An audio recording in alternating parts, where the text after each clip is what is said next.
Hey VC, what's up? It's me, yours truly. Excuse me. I am back to post a quick video here. Back to do a contest entry for Steve's contest he put up just a little while ago. Um, Over at A is for Alice, B is for Bob, and C is for contest. If for some reason you're not familiar with Steve's channel, I left a link right down there below. You can go check out this video, jump on board his contest, subscribe to his channel.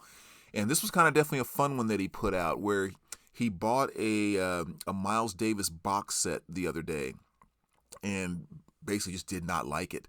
And so he was kind of just, throwing the question out there, do you guys like jazz? What do you think about jazz? So just kind of a nice open question there. And I definitely want to kind of jump on board. So let's kind of dive right into it. So I think first and foremost, yes, I do love jazz. I know I've definitely kind of grown into it over the years, but I love jazz. I don't have like a massive jazz collection. I mean, well, actually, like these two cubes, right, or those three cubes right there, are jazz, and there's also one right on the other side you can't see behind the wall there, and then all of this down here is kind of my tone poet and jazz collection. So again, not a and a CDs, but not a massive jazz collection, but just kind of the stuff that I like, plain and simple. Um, so the way I kind of thought about doing this is kind of talking to someone or trying to pretend I'm talking to someone who knows nothing about jazz and cares nothing about jazz. Like, how would I describe it, kind of thing. And so what I would say is the biggest thing I would see people do that aren't into jazz is they put jazz into one simple category. In other words, they'll say there's pop rock, there's hard rock, there's metal, there's punk, and then there's jazz. It's like they don't take metal, hard rock, punk, and all that and just put all of that into just rock. But they separate it out very distinctly because they understand the difference. But with jazz, they wouldn't do it. Jazz is just jazz. But jazz is actually just as distinct as metal, hard rock, pop rock, and punk. And so what I thought I would do is I pulled out 5 jazz albums that I really liked or that are some of my favorites. And I thought what I would do is just maybe kind of show what I feel would be the translation into the rock world, just to, have some way to kind of talk about it, if you will. So let's start off with my absolute number one favorite jazz album of all time, which is John Coltrane's A Love Supreme. I mean, I have a number of different copies of this, including the original pressing I just got a couple years ago. But this was the first jazz album that I ever bought. And I bought it at a time when I had no jazz and did not care about jazz. But I was in a store one day early in my collecting years, just kind of browsing, and the guy was playing this. And I just kind of found myself in the groove. And I'm like, what is this? And I go to the counter and ask him, like, dude, what is that you're playing? And he goes, Love Supreme, Coltrane. And I was like, what's a Coltrane?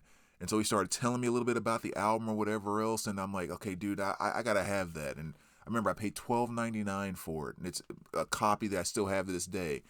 But it was just, the album just completely sucked me in without even, knowing anything about it. And still to this day, my favorite jazz album. Now, if I'm translating this over to rock, it would kind of fall in, I think, this category, which is a Primus, a Brown album. And mainly the reason why I went to this one is I thought about the song Shake Hands with Beef. Listening to that song is the same vibe that I was getting from the first time when I heard Coltrane's A Love Supreme. There's something kind of cool about it, something very groovy about it. Like there's just like this funky kind of rhythm that you find yourself in with Shake Hands with Beef, and it was kind of all of those same things I found in A Love Supreme. So that would kind of be the rock translation there. The next one, kind of another area of jazz, would be the free jazz area, or a free jazz genre, if you will.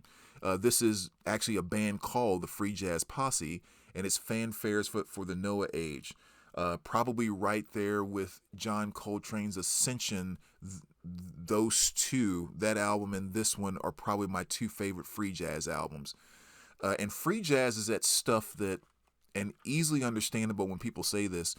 If you're not into it, it just sounds like a complete and total just bunch of noise. Just sounds like 4 or 5 people playing their instruments, and they're not playing the same song. They don't know how to play their instruments. There's no groove, there's no beat, there's no, whatever. It sounds like noise to most people, and understandably so. But for some reason, that stuff just makes sense to me, and I absolutely love it. And I love like listening to it, and just kind of, when you find your groove in it, it's actually kind of I don't know, it's kind of different, because it's like the song doesn't tell you where the groove is. Your connection to it tells you where the groove is. So it almost gets kind of very personal, because it's almost like you guide it more than the song guides you. Again, trying to put it in the words, but I absolutely love it. But like I said, at the same time, for those that don't, it's totally understandable why they don't. Now, where I would equate that into the rock world would be something like Machine Head, The Blackening. The first song I thought about was Beautiful Morning. You put that on, and that guitar rhythm kicks in, and he kicks in with the first, F you up, and that scream. Like, anyone who doesn't like metal or harder type of music would listen to that and go, that sounds like a bunch of noise. Like, he's not even singing. He's like, that type of stuff you hear about metal, or like, death metal or something like that. That's basically kind of the same reaction that people have to free jazz. So free jazz is kind of the more hardcore metal side of rock. Okay, well, let's keep these separate here. Okay, so then next, you can move into the smooth jazz world within jazz. Smooth jazz is going to be more of your almost kind of elevated music. It's very simple, very melody friendly. Whether you like it or not, it's easy to catch on. It's very easily accessible to exactly what's going on. Even if you hate it, you can easily catch on to the melodies and so forth. Kenny G, Rick Braun, those probably my 2 favorite free jazz artists. And I love, I'm sorry, not free jazz, smooth jazz. And I absolutely love it. I mean, yeah, I would love to see Rick Braun and Kenny G live, just because, just fantastic, fantastic artists. And Kenny G live is probably my favorite Kenny G album. So that to me translates into the rock world, into kind of that straightforward pop rock stuff that is just kind of everywhere. The smooth jazz is where you're going to have, the next person that wins America's Got Talent, and, start some half career that maybe has one song that's kind of a hit, then you never hear from them again. Like, smooth jazz is kind of that area of the simple, straightforward pop rock.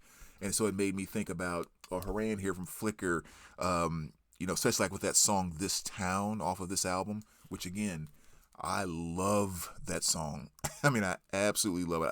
I listen to it all the time, because it is a great song, but it is that simple, straightforward, pop rock stuff that's supposed to be on the radio, and, has 50 million 14-year-old girls buying the album kind of thing. It's that simple, straightforward pop stuff. This is the smooth jazz of the rock world kind of thing. And again, none of that stuff to me is a put down. It's just where it fits in, because I only own what I own because I love it. So then we got 2 more here. One of the next areas of jazz would be Diana Krall. We're going into the jazz vocal now. So now we're talking about, actually singing within jazz. And the one thing I really love about her, and I've always kind of said this, like, you'll be watching an old movie that'll kind of be, maybe not necessarily an old movie, but a movie that's kind of set back in like the 20s or something like that. And maybe they're in an after hours club, and there's always that female jazz singer or whatever else.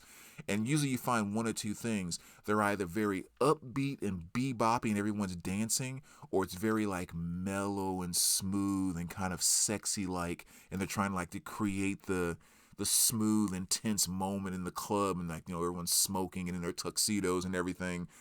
Diana Krall kind of falls in that smooth section. with her kind of delivery. There's just kind of like just not an empowering type of thing, but she just really takes control of the songs when she's delivering them in such an effortless way. Peel Me a Grape is definitely my favorite song by her off of this album. But again, how that translates, that would be like kind of like an Alanis Morissette in the rock world. Just kind of awesome delivery, great lyrics, kind of something there's like an empowering element to how she's delivering and all of that. That's how Diana Krall to me kind of translates into the pop rock world, would be an Alanis Morissette. And the last one here, little Miles Davis, Bitches Brew, another legendary album right here.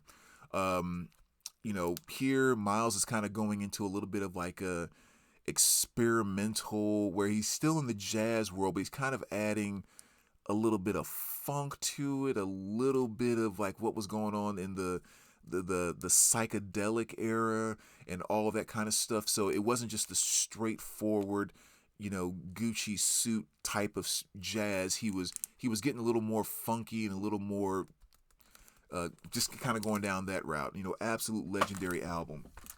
And so what that one makes me think about going to the rock pop world is kind of like Queen. It's like Queen came along, and obviously their Queen is not like metal or death metal or anything kind of wild like that, but Queen was doing rock, and they were doing stuff that was radio friendly, but like Queen was just doing something that was like, it's just a little bit different. Like, just most groups just aren't doing. How'd you guys come up with that? Why did you put that in there? That's Freddie's vocal delivery is just kind of like everything is just a little bit different than what everybody else is doing. And that's kind of where Miles Davis was when he was in that phase with Bitches Brew and so forth. He was kind of doing a Queen thing in the jazz world. So again, that's kind of how I would. Well, actually, one other thing I was going to say about that too is, even when you go a little bit deeper, just as far as like overall catalogs, like you have something like this, which is Hank Mobley, one of the total legends in jazz, put out a gazillion albums. They're definitely different from each other. I mean, there's definitely Hank Mobley albums I like and some that I don't. But for the most part, Hank kind of held a lane. Like he didn't go way too wild this way and way too wild this other way. For the most part, he kind of held a lane. So when I think about his catalog, like he would be someone that I would compare to like a Judas Priest. Where Priest albums are definitely different, right? I mean, like if you listen to Screaming for Vengeance or Sin After Sin or whatever else, Turbo, like, yeah, Priest was doing some different things, and there's albums that you like more than others, but Priest never completely got out of their realm and just made a death metal album and then made like a smooth rock album, or like they for the most part stayed Priest. Well, Hank Mobley in the jazz world would do kind of that. Someone like Ornette Coleman was someone who was a little more kind of all over the place. Some traditional jazz, some more free jazz type of stuff. He wasn't not scared, but he naturally did some stuff that was more experimental. He would have a catalog I would describe more of like a David Bowie, where if you look from day one to the end with Bowie, you never quite knew what you were going to get with Bowie on any given album, just depending on the decade and where he was creatively and so forth. So even in like just the vast difference in styles, jazz kind of carries this type of thing too.